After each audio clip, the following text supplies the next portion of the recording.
A visit from St. Nicholas. 'Twas the night before Christmas, when all through the house not a creature was stirring, not even a mouse.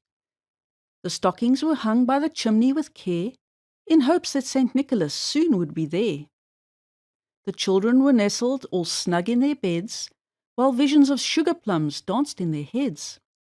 And Mamma in her kerchief and I in my cap had just settled our brains for a long winter's nap. When out on the lawn there rose such a clatter, I sprang from my bed to see what was the matter. Away to the window I flew like a flash, tore open the shutters and threw up the sash. The moon on the breast of the new-fallen snow gave a lustre of midday to objects below, when what to my wondering eyes should appear but a miniature sleigh and 8 tiny reindeer. With a little old driver so lively and quick, I knew in a moment it must be St. Nick.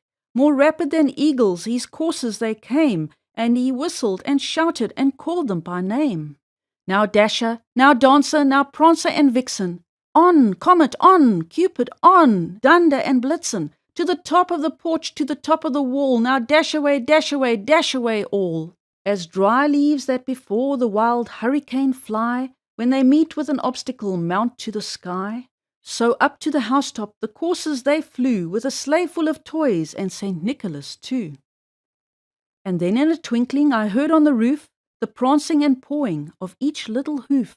As I drew in my head and was turning around, down the chimney St. Nicholas came with a bound. He was dressed all in fur from his head to his foot, and his clothes were all tarnished with ashes and soot. A bundle of toys he had flung on his back, and he looked like a peddler just opening his pack. His eyes how they twinkled, his dimples how merry, his cheeks were like roses, his nose like a cherry. His droll little mouth was drawn up like a bow, and the beard on his chin was as white as the snow. The stump of a pipe he held tight in his teeth, and the smoke it encircled his head like a wreath.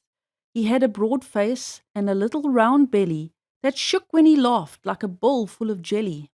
He was chubby and plump, a right jolly old elf, and I laughed when I saw him in spite of myself.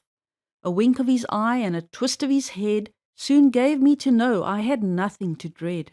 He spoke not a word, and went straight to his work, and filled all the stockings, then turned with a jerk, and laying his finger aside of his nose, and giving a nod, up the chimney he rose.